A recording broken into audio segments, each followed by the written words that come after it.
The philosopher Voltaire said, "Judge a man by his questions rather than his answers." If you've always been afraid to ask questions because you were told by your family, children are to be seen and not heard.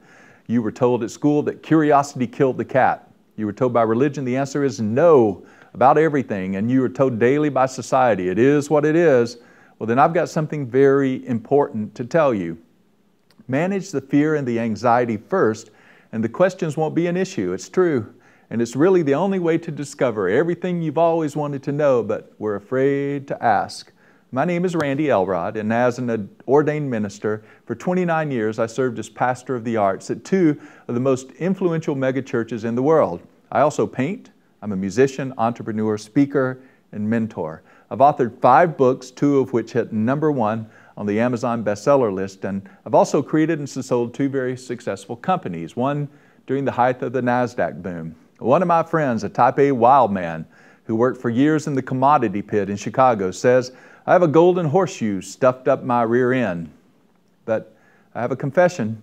8 years ago, I felt like a total fraud. My life felt like it had been torn into 1,000 pieces, and I was tired and miserable and felt like giving up. But thankfully, I finally discovered a way to live free and clear. It's about breaking the chains of family, education, religion, and society, and finally asking life's most important questions. Turns out there's a real universal human need underneath these unasked questions. This video series is designed to give you the confidence to craft your life questions and discover the answers you deserve. As I researched these topics, I soon realized these are universal questions with myriad possibilities for questions. This video won't answer all your questions, nor even ask all your questions. The goal for this series is first, provide a foundation of understanding about these 8 topics that every one of us deal with throughout our lives. These 8 universal topics are not dragons to be slain, they are dragons to be tamed, to be managed. And then second, to help you become comfortable asking questions of God and of yourself. We have not been trained to ask questions. I would like to champion and support your ability to ask candid, honest questions. These questions are important not because they're mine, but because if I ask them right, chances are you will recognize that in many ways they are also yours. I've always been in hot water for asking questions. In fact, the prompting for creating this video is my propensity for questions. Somehow they never got spanked, churched, combed, or educated out of me. 8 years ago, when I voluntarily stepped away from the platform of my megachurch, I unwittingly moved from a world of control to a world of freedom. But as one of my friends put it so well, freedom can be a prison. The questions I had never been allowed to ask became louder, more incessant, more important and necessary to my life. As I grappled with these questions, I realized that the second part of my life is to help people discover what I've found, that free and clear is exhilarating. I can ask any question, without worry of censor from religion, family, or friends. If you could do that, what would yours be? Well, here are a few of mine. Let them serve as a guide to your questions. And oh yes, a shocking revelation came to me a year ago during deep suffering when I realized that all these questions are healthy and natural and, yes, necessary to our growth process. But in every case, my religious upbringing taught me that the subject of these questions were sin. If I doubted, it was sin. If I was anxious and fearful, it was sin. If I was depressed, it was sin. Addicted is sin. Well, except religion or the Bible. Well, you get the picture. So for the first half of my life, I looked at these universal questions, these struggles as dragons to be slain instead of pathways to life's true meaning.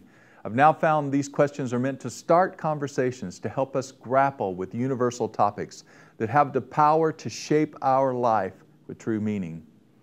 In an incredible study of 1,600 children ages 3 to 5 who were tested, 98% showed they could think in divergent and different ways.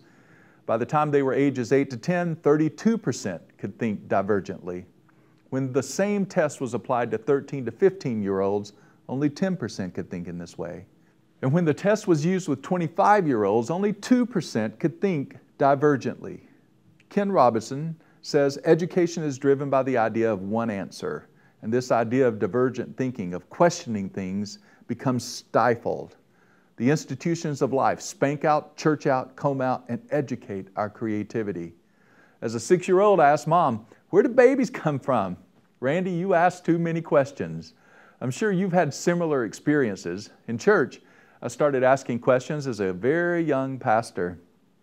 First question, is church more important than family? Unacceptable. Second, is all truth God's truth? Unacceptable. Third, I repeated Madeline L'Engle question, is the Bible literal or true? Unacceptable. As you can see, I certainly don't have all the answers, but I do have a lot of questions. At age 56, I've found the most brilliant and engaging people in life are those who have questions. I've had the joy to meet several million-selling authors and many very successful people. They have one thing in common. They are incessant question askers. Think about people you would classify as bores. They never ask questions. Think about the older people who come down the hall and you quickly run away to avoid them because you know you can never get away from them. Well, unfortunately, as we age, we tend to talk and talk about ourselves and never ask questions. The most engaging older people I know are the ones who still ask questions. Well, maybe questions are the fountain of youth. Bill Gaither wrote a song that says, "I don't want to spend my time writing songs that answer questions that nobody's even asking anyhow." Well, real-life questions provide revelation, what I call glimmers of eureka. For example, if you didn't know how old you are, how old would you be? It's a question of universal importance. If we ask questions that are universal, then they will engage everyone. So I thought I would ask God a few questions about the basics of life. And I figured if God is the kind of God that is big enough to be God, He could probably handle a few hard questions. Well, as we grapple with these questions, we may not find all the answers, but we may very well gain eureka moments, revelations that will change our lives forever, transform us from a meager existence to living as fully as possible in this world.